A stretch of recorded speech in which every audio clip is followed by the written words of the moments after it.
2 जून सन 1988 को राज कपूर का निधन हो गया था। राज कपूर सिर्फ 63 साल के थे और 63 साल की उम्र में राज कपूर ने अचानक दुनिया को अलविदा कह दिया था। जब वो दादा साहेब फाल्के अवार्ड लेने दिल्ली गए थे 2 मई 1988 को सीरी फोर्ट ऑडिटोरियम में, तब राष्ट्रपति महामहिम एस वेंकटरमन ने जब देखा कि राज कपूर को स्टेज तक आने में तकलीफ हो रही है तो वो खुद ही उनकी सीट पर गए उन्हें अवार्ड देने। राज कपूर से 1946 में हुई थी जब वो 22 साल के थे। दोनों की अरेंज मैरिज हुई थी। कृष्णा बेहद कंजर्वेटिव थी और इस वजह से वो लाइमलाइट में आना पसंद नहीं करती थी। दोनों के 5 बच्चे थे, रणधीर कपूर, ऋषि कपूर, राजीव कपूर, रितु नंदा और रीमा जैन। वैसे कृष्णा और राज एक दूसरे को काफी प्यार करते थे, लेकिन रिश्ते में कड़वाहट का दौर तब आया जब राज कपूर का गुज़ारे ज़माने की मशहूर एक्ट्रेस नरगिस और वैजयंतीमाला से अफेयर रहा।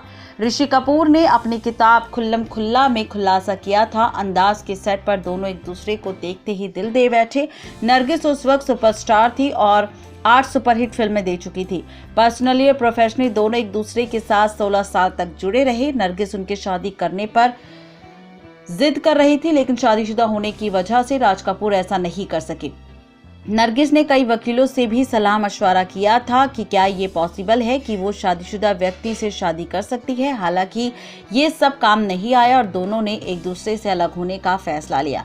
1956 में आई फिल्म चोरा चोरी के दौरान उनकी अंतिम फिल्म थी। एक पार्टी में जब नरगिस और कृष्णा मिली तो नरगिस ने उनसे माफ़ी भी मांगी थी और कहा था कि आपकी लाइफ में सारी परेशानियों की वजह मैं हूँ, और कृष्णा ने उन्हें कुछ नहीं कहा था, बल्कि जो हुआ उसके लिए उन्हें माफ़ कर दिया था।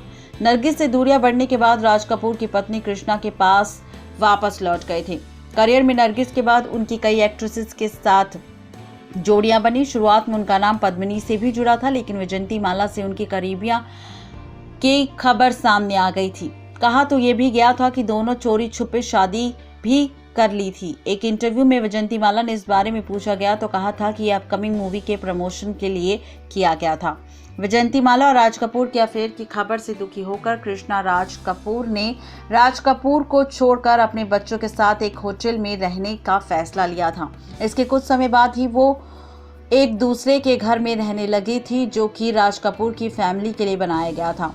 इस किस्से का जिक्र एक बार ऋषि कपूर ने भी किया था, जब उन्होंने कहा था कि मुझे याद है कि जब वैजयंतीमाला और पापा का अफेयर था तब माँ हमें लेकर मुंबई के नटराज होटल में रहने चली गई थी। इसके बाद 2 महीने के लिए हम चित्रकूट चले गए थे, जहाँ पापा ने हमारे लिए एक अपार्टमेंट लिया था। उन्होंने माँ को दोबारा पाने की काफ़ी कोशिश की थी, लेकिन माँ नहीं मानी थी। कई लिंकअप्स के चलते कृष्णा ने राज कपूर को भी छोड़ा था और सब कुछ चुपचाप सहती रही थी। नेक्स्ट 9 लाइव से रजनी की रिपोर्ट।